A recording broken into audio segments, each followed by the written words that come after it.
Bon, bonjour, morning brief du 19 août 2019. Alors, le marché, malgré une séance où, tenant compte d'une semaine écourtée, limitée à seulement 3 séances, le marché a clôturé sa semaine sur une note négative avec un Thule Index qui a fait un repli de 0,33%, creusant ses pertes annuelles à moins 1,42% depuis le début de l'année. Mais les volumes clairement étaient modestes, trop modestes même dans certains, sur une séance inférieure à 1 million de dinars de volume échangé. Parmi les principaux écarts de la semaine, les plus fortes hausses à noter, l'UBCI qui a affiché un gain de 10,2%, Tunisie Leasing qui avance de 2,27%, SIL qui a également repris ou avancé de 1,59%, Star 1,54% de hausse enregistrée sur la semaine et Gifilter qui a également progressé de 1,45%. Pour ce qui est des principales pertes de la semaine, STB a accusé un repli de 8,74%, Sokna accuse une perte de 8,19%, Sotetel perd 3%, Polina Group s'est rétracté de 2,96% et Sotrapil qui a également lâché 2,96%. D'une manière générale, les écarts sur la semaine étaient faibles vu que la semaine n'était pas vraiment animée, où la volatilité a terriblement manqué lors de la semaine précédente. Pour l'actualité, on a de l'actualité macro, d'ordre macroéconomique. On s'attendait à ou on attendait les chiffres relatifs à la croissance T2 2019. On était prudent, voire pessimiste sur la croissance durant ce deuxième trimestre. Prudence ou pessimisme confirmé par les chiffres publiés par l'INS. La croissance en rythme trimestriel se limite à 0,5% après les 0,2% enregistrés au T1 2019. En rythme annuel, la croissance du PIB monte à 1,2%. 1,2%. En moyenne, on est à 1,1% de croissance depuis le début de l'année. Donc, sur un semestre, la croissance réalisée à 1,1%.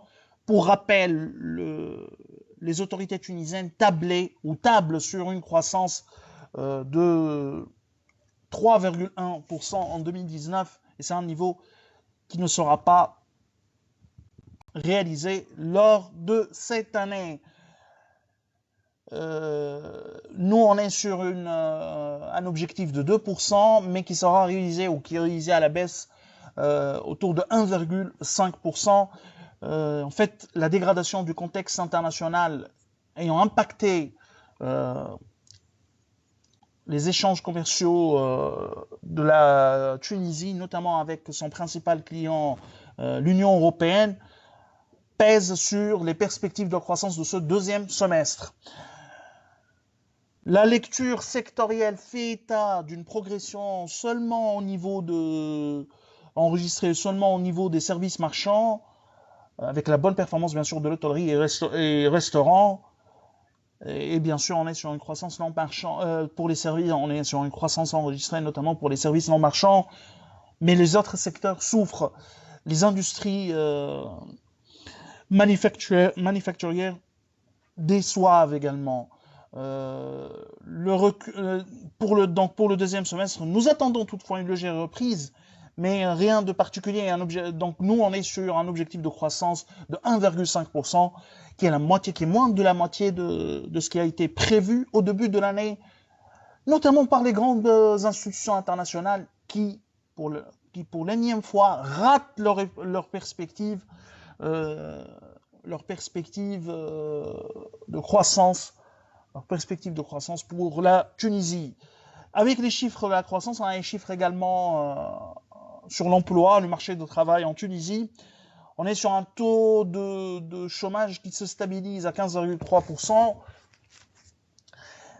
Et ça, c'est pas une mauvaise nouvelle, puisque la croissance économique a déçu.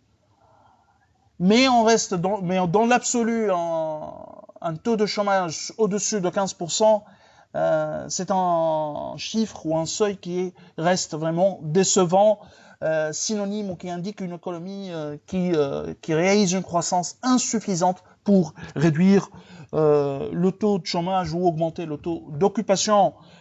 La création d'emplois durant ce T2 2019 se limite à 7500 postes contre 12 800 postes d'emploi au T2 2000, au T1 2019. Le nombre de chômeurs a baissé de 637 700